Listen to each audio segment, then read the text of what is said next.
JB. Welcome back to International Podcast Day Wrestling Editions. We begin hour number 8. Hour number 8 with Ryan Warner, the man behind Wrestling Changed My Life podcast. One of the most prolific podcasters of 2019 and 2020, dude. You have been all over the place. You've been putting out content left and right. Welcome to International Podcast Day Wrestling Edition. It's an honor, and thank you for doing this. I know how wore out you must be 8 hours in, man. Oh, well, I've still got, let's see, we've got this hour coming up. We've got you on the front half. Then we got Jeremy Barnes, a.k.a. just simply JB from The Grind. And then I get to have dinner. Then I come back and then close it out from 7 until whenever. We just went 1 hour with Tony Hager on the Hager's Happy Hour. Only had one beer. Granted, it was 25 ounces. But we're good to go there. So first off, Wrestling Changed My Life. We'll bring it up on screen here. This is something that it really has been just an amazing listen to. I mean, you've got series like here, Assembly Fall. This was a good thing, you know, with Illinois where you were from, and a lot of things. Of course, the Gable documentary. You do something here where you definitely label the most downloaded things. That's a cool way of marketing your shows. And before we get to what you're doing next, I want to know where you began. So why did you start a podcast called Wrestling Changed My Life, and I guess what was the genesis behind it? Yeah, so I've always loved podcasts. Since about 2011, I've listened to probably 80% of the Joe Rogan episodes and really love that in the sense that, I learned so much from Joe Rogan, I couldn't even believe it. And, through him, I started finding other people. And, when I was living in San Francisco in about 2017, my roommate and I started a podcast. And it was kind of like Tim Ferriss, where we would just interview people who were successful, and that was it. And so we had no real focus, but we got a lot of guests and a lot of interviews. And so it was good practice with how to conduct interviews, so on and so forth. And then I moved back to Chicago in the spring of 2018, knew I wanted to do a wrestling podcast. And then October of 2018, finally found the name. I couldn't decide on the name. And then Wrestling Changed My Life just kind of came to me one night. I'll never forget it. Wrote it down in a journal. And the next day just started the process to create a logo, and then kind of identifying what the theme of the show would be. And, really took off in 2019, and here we are. It's just been an honor because I love doing these conversations, because after you're done, you feel so fired up and so excited. And I'm just like, man, how lucky am I that I get to do it twice, sometimes 3 times a week, and people like to hear the other end of it. Yeah, and some of the things I noticed that through your journey through this is starting out from scratch, and you're learning as you go, not just about the technology, but you're learning. I mean, I remember the Bannock interview, and I'm sitting there mowing my grass, and you go through, and you're younger than me, but I'm still learning things about those guys. And when I played golf with Ed at a golf tournament one time, and didn't realize that he had worked at Iowa State for 25 years. So it was one of those things, and like I remember thinking the same thing you did as you go through that. And I'm like, watching the learning process. And how much do you feel like as a wrestling fan, before we get into the tech, that you've learned about the sport through, I think we're at 166 episodes, not counting documentaries? Yeah. And there's, a few in the queue as well. But man, I tell you, that's probably the most important thing about what I do is the level of prep for each interview is anywhere from 2 to 3 hours. And I fill up, I have a ton of these 4x6 note cards, but I fill up at least, 2 to 3 per guest. And to your point, you're going back through all the old NCAA brackets. You're looking at who were their college coaches, who were their teammates, what did they do? And you just find so much more about the history of the sport just through preparing for the interviews, and then obviously through the conversations. I got to tell you though, JB, sometimes I feel like I don't know anything about what's going on in the current landscape because I'm so focused in like the 80s or the 90s or whatever documentary I'm working on. But yeah, just learned a ton through all the prep for these interviews. Yeah, and it's one thing that helps, I think, for me going through, not getting into wrestling. I just mentioned with Tony Hager that I didn't see a wrestling match until 1995. I didn't grow up wrestling until, I didn't put the shoes on until I was 16 years old. And then you go through, you start looking through brackets, as you're saying, and you're like, oh, I didn't know that. I mean, like Greg Warren, the stand-up comedian, he beat Sean Bormet in the blood round. That's the guy he beat to win. And then you look back at, the history with Mark Branch and Tom Ryan, Darrell Weber, all those guys that come through, and you're like, wow, I didn't know that, or I didn't know that, or I didn't know that, or like I didn't realize that, okay, Les Gutchess was a monster in the late 90s. Didn't realize he was wrestling up a weight as a freshman, because that was a little bit before I got into it. So part of the glory that I like about, or the mental glory, I guess would be the term, that when you find something that you didn't know, and then you get that person to expound on something that might be common knowledge or just a common question to them, and then you actually learn, and then because there's somebody that's younger than you listening, or maybe even older than you listening, that didn't know that about somebody. You sometimes often have to speak like you've never met this person before. Yeah, that's the thing. It's sometimes a couple of things on that. One is sometimes you ask questions you already know the answer to, and you feel weird doing it. Because generally I like to follow the rule of curiosity, ask about what you're curious. But because of all the research, sometimes you can't do that. The second thing is, you find all these connections. And one of the most recent ones I found was Joe Williams' first collegiate match was against Pat Smith. And I'm just thinking, what are the chances? Because, Pat Smith's first match was against Dan Russell, who was a great in his own right. But the reason I'm saying that is because, conversation is a conversation. It's not about stats and how much you know. And so sometimes I have to be careful that I'm not going too in the weeds and trying to ask questions to show off my knowledge. And that's really hard for me to do, because you want them to know you've done your research so they trust you, but also the listeners enjoy the history, but they also enjoy what was the meaning of the event to the person. And that's where they can really relate to it. So it's a fine balance, but man, when you find a connection, and the one like the Joe Williams one, I literally was in my apartment. I'm just like, holy crap. And I said it out loud. And, if anyone was here with me, they would have thought I was crazy, but you find them and they're exciting. Yeah, and talking about guys like Dan Russell and then Carlton Hasselrig, the D2 guys that come in, that's one thing that always gets people talking. And you learn things like, okay, then you learn about the Division III guys that were still around then. I think Montclair State, Ken Mallory, I think is the last name that jumps off the page at me. I could be misremembering that. But, from people in 41, I'm using my age, and under, we're still learning about things, pre the internet. And those are things that are really kind of enticing. So when you set out on this journey for Wrestling Change Your Life, you've got your first show, but what was your plan in mapping out this show? I mean, what did you have? Did you say, I'm going to start with 3 shows in the can, I'm going to start with 5, I'm going to start with 10? I mean, once you got the idea to start a show and you came up with the name, how did you get the process started? Yeah, so the thing I didn't do was really focus on the tech at all, because when you reached out, I was still using Zoom and Apple headphones. And, I think that's good and bad. I think it's important just to get started. And a lot of people who reach out to me, they get too hung up on the gear at first, when really it's just getting the interviews under your belt. So the first step was, I knew I wanted to have 5 episodes before I went live on Apple. So I think I recorded 5 and reached out to Jesse Jansen blindly on Twitter. He got back to me. And, because my day job is in sales and I'm reaching out to people all day long, the reaching out, cold reach out, cold email, cold call, that all came, I guess, naturally, just because it's my day job. So I started prospecting. Like, I made a list, prospected 10 people. I think 4 or 5 agreed, and rolled them out. But the first 6, 7 months, I was just doing that. I was just releasing 1 episode a week. No, what I call micro content. So no social media, of taking clips from the interviews and then sharing them.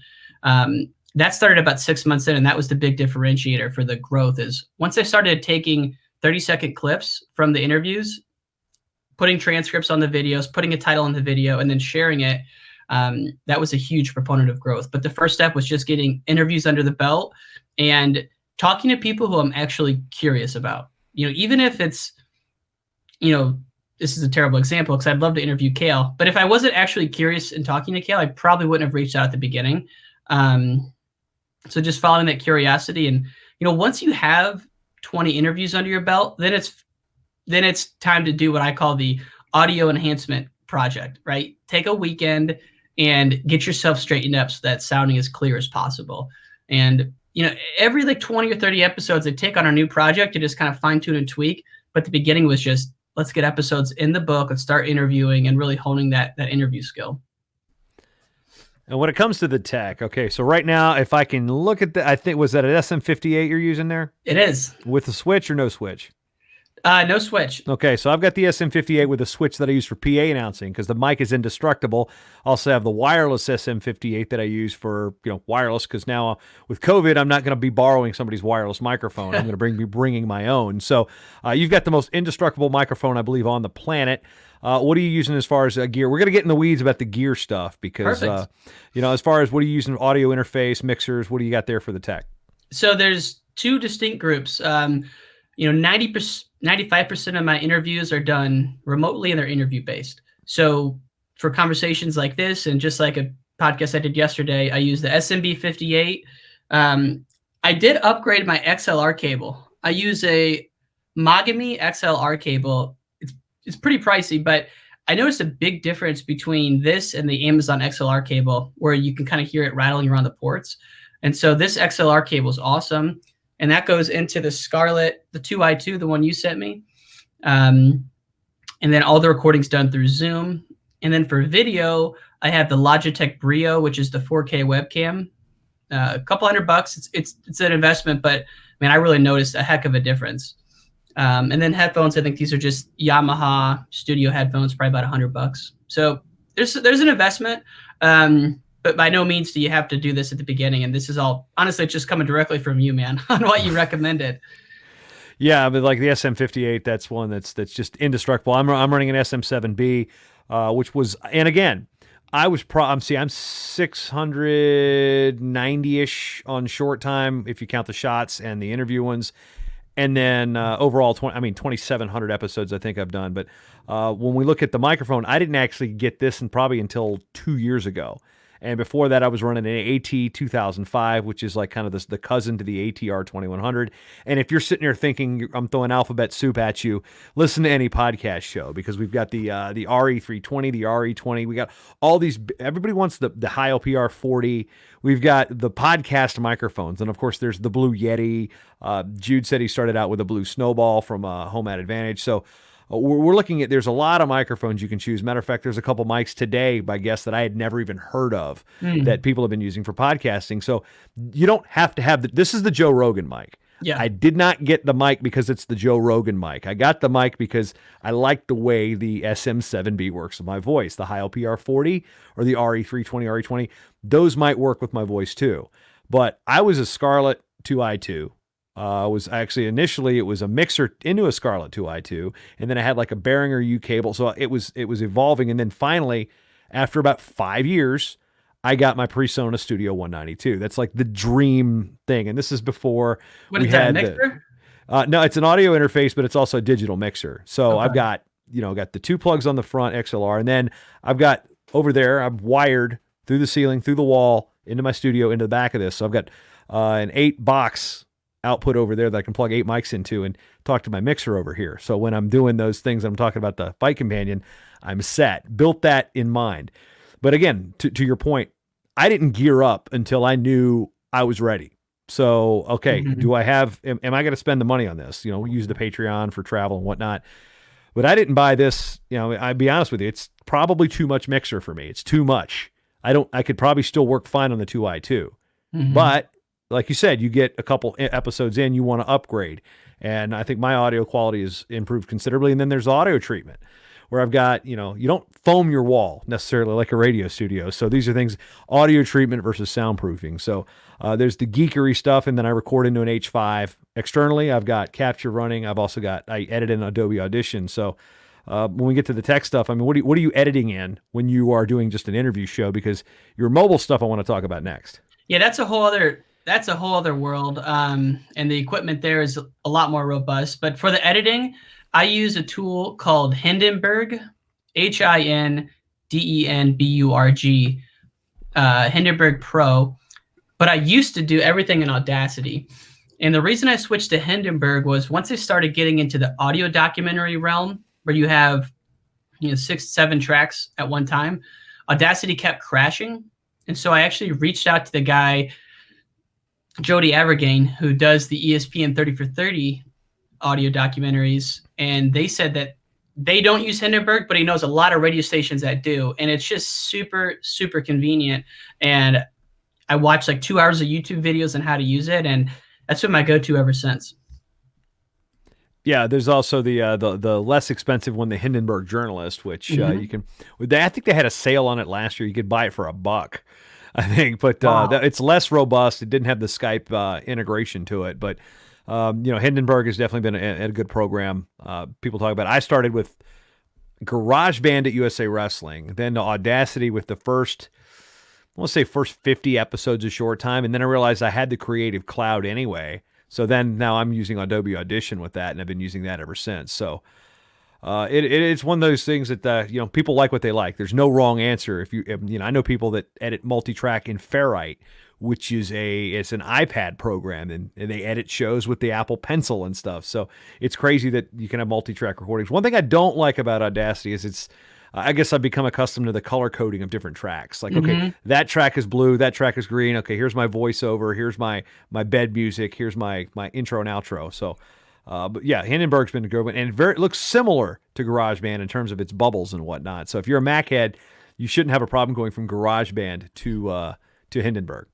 It's just so easy to use, and I use Adobe Premiere for all the videos, and I've started some um, a lot of podcasts now go right on YouTube. And so I have a client where I do some podcasts for them, and I actually just export the audio track out of Adobe Premiere for that. So I don't do that for my own because I like to have a little bit finer controls over the audio. But I mean, a lot of people just do it through Adobe Premiere. It's just incredible how complex and how much those Adobe apps can do.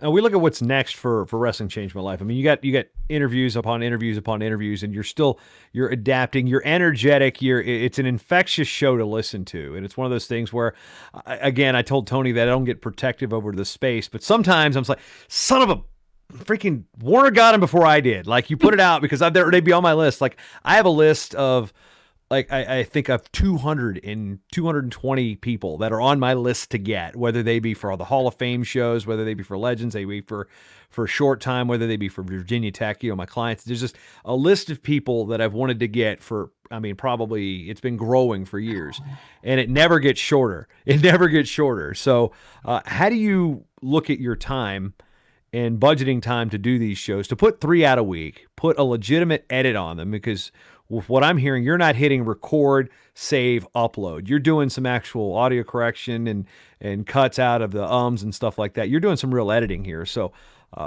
budgeting the time, budgeting the guests, knocking down your list of guests to get. How do you handle all that? Yeah, it's something I've had to fine tune because I could spend 12 hours a day on this, and I would love to do that, but sometimes real world calls. So what I do is I try to do all the interviews on the same day. So usually Friday's a good interview day. I'll never do more than 2. You can do 3 though, but usually do interviews at like a 10 a.m. on a Friday and maybe a noon on Friday or earlier. And then on Monday is my edit day. So Monday, my sole job of the day is to get both episode 1 and episode 2 for the week done and ready to upload. And then I actually upload episode 1. So I upload 2 a week, Monday and Wednesday. Monday is the day I put it all together. Friday is the day I record. And then in terms of the outreach, I used to have to spend an hour prospecting and doing some cold outreach to get guests on. But now there's thank God, there's so many people who have enjoyed it that I almost have a problem where so many people have suggested people to come on, like a Joe Gonzalez, where I just haven't got to it yet. So it depends on if I'm directing a documentary or not. That is the focus. But if not, it's just, hey, I have an Evernote running, kind of like you do, I'm sure, where it's just hundreds of names on there. And I just, sometimes I'll look at it. Sometimes people will suggest people, but other times I'll look at my guests and I'll say, hey, are you excited about these? Because if you're not, you better get excited about them or start getting people you are. And luckily, it's just, the specificity of people's stories never ceases to amaze me. When you're building these things out and you're kind of leaking, one thing that I had run into early when I was, actually, it's the Wrestling 411 era, is Kyle and I would put out a press release of here's who we got coming on the show. And then, some people would kind of, ambulance chase him and jump in and get him out and release him before we did. And that, now I think, I've done to the point where, you can have the same guest and get different answers because you're going to ask different questions, but there's that protectiveness of it. And what's your opinion on when you see, like I said, sometimes I get I don't get mad, but I'm just man, I really wanted to release that person so-and-so, because some people, a lot of great minds think alike, so to speak. Yeah. So when you see an interview come out that you've got, or maybe you've had in the can for a week and you're waiting and you're like, oh, it kind of steals your social media juice sometimes. I mean, how do you respond to that? If it's recorded, I'm not going to change the day I drop it, just because I saw somebody else do it. And mainly because, to your point, people's interview styles are so different. I'm not really a current events guy. A lot of times because I listen to other interviews when I'm prepping, and I'm like, all right, that was more of a current events one. Or I try not to ask the same questions if the guest I'm interviewing was also on a more of a story-based show. But if it's recorded in the can, I drop it. I don't really care. Like, we release so many that it doesn't matter if someone else has interviewed that person. But if I notice, for example, here's a real example. I'd love to get RBY on the show, and I think he's been on a couple as of late. Maybe it was earlier this summer, but I said, all right, I'll hold on that for a couple months, then revisit it, so to speak. So if someone just released one, and I haven't reached out to the person, I may hold off. But there's just so many good stories to go around, and never once do I interview someone and I say, man, I've got everything I can. You can't get another story out of that guy, because the reality is that you're only going to get the stories once you have multiple interviews with these people and you start to build more trust. So it doesn't really bother me a lot, mainly because I like hearing their stories too. Last thing we're going to touch on, I mean, we got a little bit of time before we get to our next guest. We're going to talk about the grind with Appalachian State, but you and I have both been working on a project with the National Wrestling Hall of Fame, granted independently, but together, if that makes sense. It's called Etched in Stone. I worked on a Mark Chiarella series. It's going to be coming out. You've been working on, you had the Dan Gable series, which you're working with the Hall of Fame to repurpose, and then you've got the Smith family thing coming out. And what's it been like to go from like kind of hobbyist podcaster to like, okay, I'm being looked at to produce a series now about some of the biggest names in wrestling? Because I know that in discovering everything that Pat Christensen sent me with the Chiarella series, I learned so much about this guy, and I didn't even do the interview. And it was just one of those things that's like, I'm excited for the project. It's such a humbling experience, and Pat Christensen and Leroy Smith and Rich Bender, and they're all doing just such a great thing with the Etched in Stone series. It's really just a product of, I think the universe opens up once you start following your passion and living your true purpose. And to me, I've always been fascinated with documentaries. And so doing an audio documentary just seemed like a natural fit. And, doing Gable, that I just did it. And Pat heard it and fortunately wanted me to help with the Etched in Stone series. So it's a huge honor, and hopefully just the beginning. And like you said, it's just such a different, one interview might take up 4 hours of your time, 2 hours to prep, an hour for the interview, and an hour to edit. An audio documentary will take up 6 months of your time. And but a lot of folks can't understand how deep you are in every little detail with these people's lives. So you kind of get to know these people a lot, and it's just an awesome experience, especially when you're talking to Smiths. I mean, my God, what more could you ask for? Yeah, Pat was a great topic when I was doing the Rocked Up series, which was really, I tell you what, with Etched in Stone, I wouldn't be able to do what I did with the Chiarella series that nobody's heard yet, except for a couple people. I've heard it; it's good. That I go through with Rocked Up, because some of those interviews were in December of the previous year, and then by the time they were actually released, those like administrators had left and gone to other schools, and it's like it kind of changes your storytelling narrative, how you set it up, and it was like, okay, do we go back? And Rocked Up was something that you want to talk. I've used the term passion project a lot today here on International Podcast Day, but granted, I was paid for that, but at the same point, there was just so much that just gets those gears turning, and you want to do more of that stuff. And there's just sometimes not enough time today. Even if you've got a sales job and you don't have to worry about watching your kids for school twice a week, you still don't have enough time to do what you want. And Ryan, we're going to come back, and we're going to have you back on short time to go more in the weeds on this stuff, because this is stuff I could geek out about. 30 minutes. I appreciate you reaching out, wanting to be a part of International Podcast Day, the Wrestling Edition. 166 plus episodes, WrestlingChangeMyLife.com. Ryan, we will be in touch. Love all you do, man. Appreciate it. Jason, you're the man. You're the OG, and Rocked Up is the OG original audio documentary, first ever. So thank you for doing that. I've listened to it many times, and I can't tell you how often I stumble upon interviews that you or Kyle did back in 2015 that are still out there. So thank you for all you do, and thank you for organizing this. All right, International Podcast Day. We're going to be talking about App State coming up right after the break.